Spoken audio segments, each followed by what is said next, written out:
So the next question is, let a team of 11 is to be selected out of 10 batsmen, 5 bowlers and 2 keepers.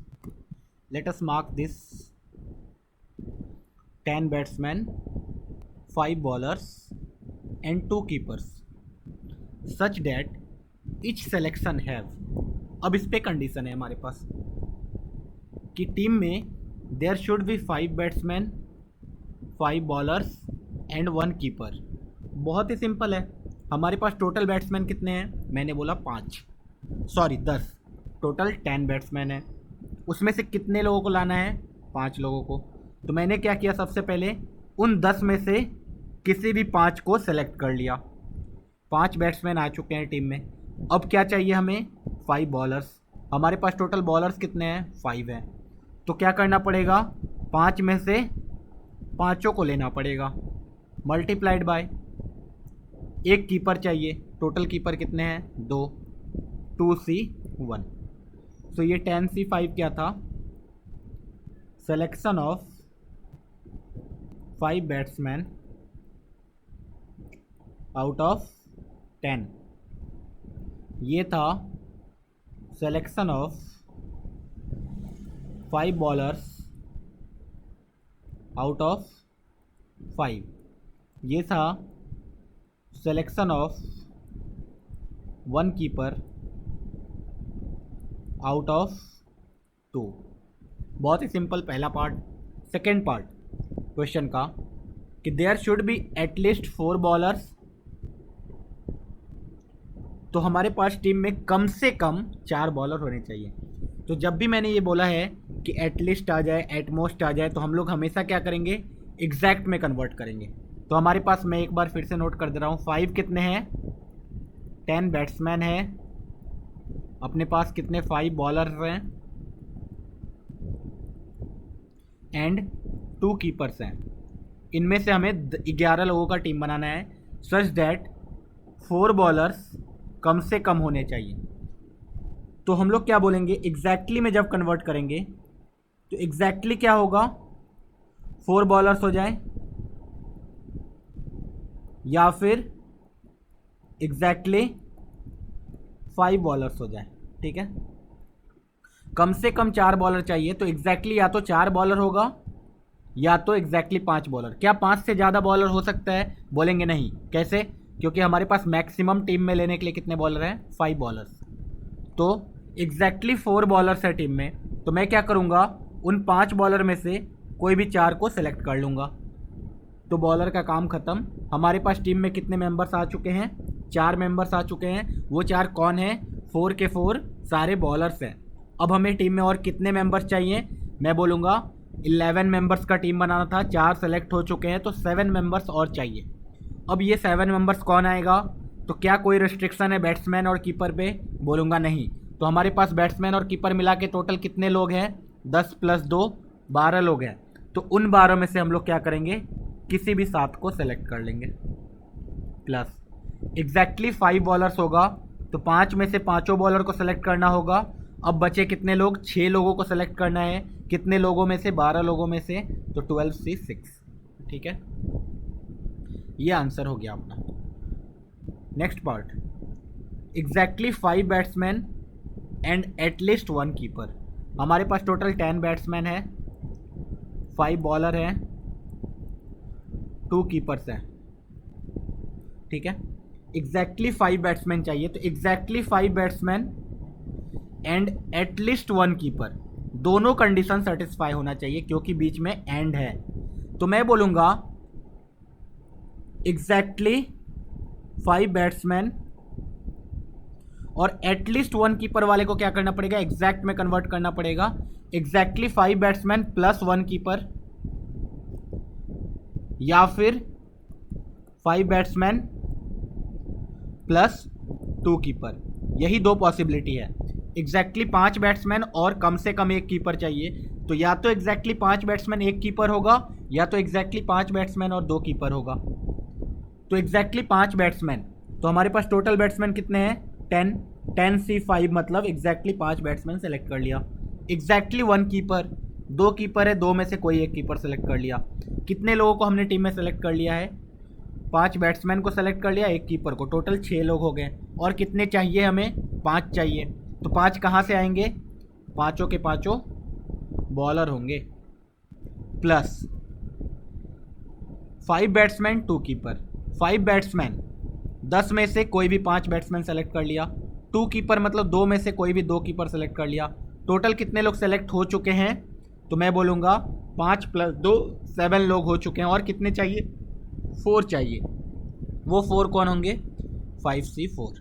ठीक है, चलो इसको हम लोग bijection से भी कर सकते थे। मे बी कोई ऐसे बोले कि ऐसा टीम हो जब एग्जैक्टली 5 बैट्समैन हो और 0 कीपर हो। Total minus exactly 5 batsman plus 0 keeper. ये वाला टीम माइनस कर देंगे टोटल में, से अपने आप कम से कम exactly 5 batsman and at least 1 keeper आ जाएगा। ठीक है, नहीं इसमें थोड़ा सा लोचा हो जाएगा। ये जो टोटल होगा, इस टोटल में हो सकता है 4 बैट्समैन हो, 5 बैट्समैन हो, 6 बैट्समैन हो, कुछ भी हो सकता है। तो ये वाला हम लोग नहीं लगा सकते हैं। ठीक है, अवॉइड करेंगे इसको। चलो नेक्स्ट क्वेश्चन है अपने पास 11th। Find the number of words made using all the letter of the words Mississippi such that. Conditions है। मिसिसिपी को सबसे पहले हम लोग लेटर्स को अलग अलग करके लिखते हैं।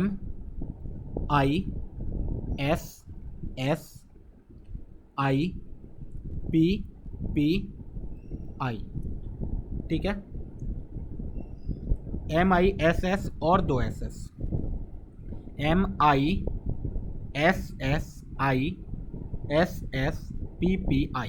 ठीक है, तो हमारे पास टोटल 1 M है, 3 I है, 4 S है, 2 P है। 1 + 3 + 4 + 2 कितना हो गया? 10। 10 लेटर्स है हमारे पास, टोटल 10 लेटर्स हैं। इनको अरेंज करके हमें वर्ड्स बनाना है। कंडीशन सबसे पहला क्या गिवन है? All S are together and all I are together. And लिखा हुआ है बीच में, सारे S भी साथ में होना चाहिए, सारे I भी साथ में होना चाहिए। तो हम लोग क्या करेंगे? सारे S का एक बंडल बना देंगे, सारे I का एक बंडल बना देंगे, सारे I का एक बंडल बना देंगे, सारे S का एक बंडल बना देंगे और ऐसे ही रहने दिया। तो सोचो अरेंज करने का कितना तरीका होगा? तो मैं बोलूँगा एक ऑब्जेक्ट ये 2 3 4 5, टोटल 5 को अरेंज करने का 5 फैक्टोरियल बे, लेकिन उसमें 2 P एक जैसे इसलिए डिवाइड बाय 2 फैक्टोरियल। इतने तरीके से हमने अरेंज कर दिया। मल्टीप्लाइड बाय, अब बोलेंगे कि I तो खुद में अरेंज हो सकता है कितने वे से? 3 फैक्टोरियल अपॉन 3 I सेम है इसलिए 3 फैक्टोरियल, 4 फैक्टोरियल अपॉन 4 फैक्टोरियल। तो this is basically 5 factorial upon 2 factorial. ठीक है, हम लोग इनडायरेक्टली इसको 1 लिख सकते थे, डायरेक्टली इसको भी डायरेक्टली 1 लिख सकते थे। क्यों? क्योंकि 3 I खुद में सिर्फ एक ही तरीके से अरेंज हो सकता है, 4 S खुद में सिर्फ एक ही तरीके से अरेंज हो सकता है। ठीक है, चलो नेक्स्ट है नो 2 I आर टुगेदर। कोई भी 2 I साथ में नहीं होने चाहिए। तो हम लोग क्या करेंगे? गैप मेथड यूज करेंगे।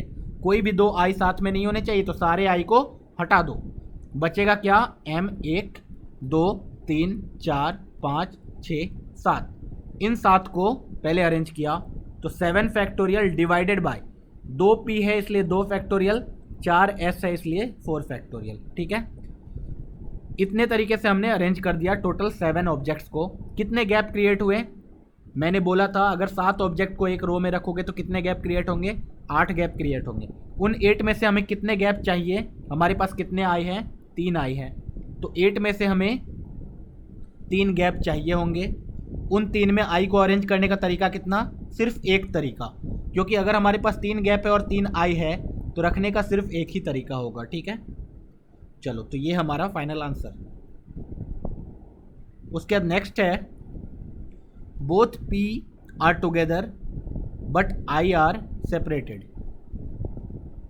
बोथ P आर टुगेदर, तो पहले हम लोग लिख ले M I S S S S I I P P। इतने ऑब्जेक्ट्स हैं हमारे पास। बोथ P आर टुगेदर, दोनों P को साथ में रखना है, तो हमने क्या किया? दोनों P को एक बॉक्स में डाल दिया। एंड आई आर सेपरेटेड, जिनको सेपरेट रखना है, no two I are together, मतलब तो आई को हटा ही दिया। तो हम लोग सबसे पहले अरेंज किसको करेंगे, एक एम, 2 3 4 5 एक 6, टोटल इन 6 चीज़ों को अरेंज करने का तरीका कितना होगा, 6 फैक्टोरियल, उसमें 4 एस एक जैसे हैं इसलिए 4 फैक्टोरियल। पी खुद में कितने तरीके से अरेंज होंगे, सिर्फ एक ही तरीके से, ठीक है। इससे क्या हुआ, टोटल 6 ऑब्जेक्ट एक रो में आ गए। कितने गैप क्रिएट हुए, 7 गैप्स। उन 7 गैप्स में से हम लोग क्या करेंगे, कोई भी 3 गैप सेलेक्ट कर लेंगे। उन सेलेक्टेड गैप्स में किसको रखेंगे, आई को। आई को रखने का कितना तरीका, सिर्फ एक तरीका, ठीक है। चलो नेक्स्ट पार्ट है, all I R not present together. सारे आई एक साथ नहीं होने चाहिए। क्या 2 आई एक साथ हो सकते हैं, बोलेंगे हाँ। तीनों आई एक साथ नहीं होने चाहिए, बस ये कंडीशन। क्या सब अलग अलग हो सकते हैं, बोलेंगे हाँ। तो हमें क्या करना पड़ेगा, इसमें बाइजेक्शन लगाना पड़ेगा, that is total minus when all I were together, ठीक है। टोटल कितना केस होगा, टोटल 10 लेटर से 10 फैक्टोरियल, 2 पी एक जैसा है, 3 आई एक जैसा है, 4 एस एक जैसा है, ठीक है। Minus when all I were together, सारे आई को एक बॉक्स में रख देंगे। सारे आई को एक बॉक्स में रख देंगे तो कितना ऑब्जेक्ट होगा, 1 2 3 4 5 6 7 8, टोटल 8 ऑब्जेक्ट्स होंगे। तो 8 फैक्टोरियल डिवाइडेड बाय 4 एस है और 2 पी है। आई सारे एक बॉक्स में एक ही तरीके से अरेंज होंगे खुद में, ठीक है। तो ये आंसर। नेक्स्ट है, find total number of handshake possible among 15 person. अभी सोचो टोटल हमारे पास कितने लोग हैं, 15 लोग, P1 P2 P3 dot dot dot P15, 15 लोग हैं, कितने तरीके से हाथ मिला सकते हैं। तो हम लोग क्या बोलेंगे, कोई भी 2 पर्टिकुलर आदमी को सेलेक्ट करो, कितने बार हाथ मिलेगा, एक बार। कोई भी सपोज P1 आया सामने और P4 आया सामने, हाथ जब मिलाएगा तो इसका हाथ मिला, एक हैंडशेक हो गया। सिमिलरली P1 आया और उधर से P3 आया, कितना हैंडशेक हो गया, एक और हैंडशेक हो गया। P5 आया और उधर से P10 आया, कितना हैंडशेक हो गया, एक और हैंडशेक हो गया, ठीक है। इसका मतलब हुआ कि हम लोग 15 में से कोई भी 2 लोगों को सेलेक्ट कर ले, एक बार हैंडशेक आ जाएगा। इनडायरेक्टली इसका मतलब यही हुआ कि टोटल हैंडशेक कितने होंगे पॉसिबल, 15C2, ठीक है।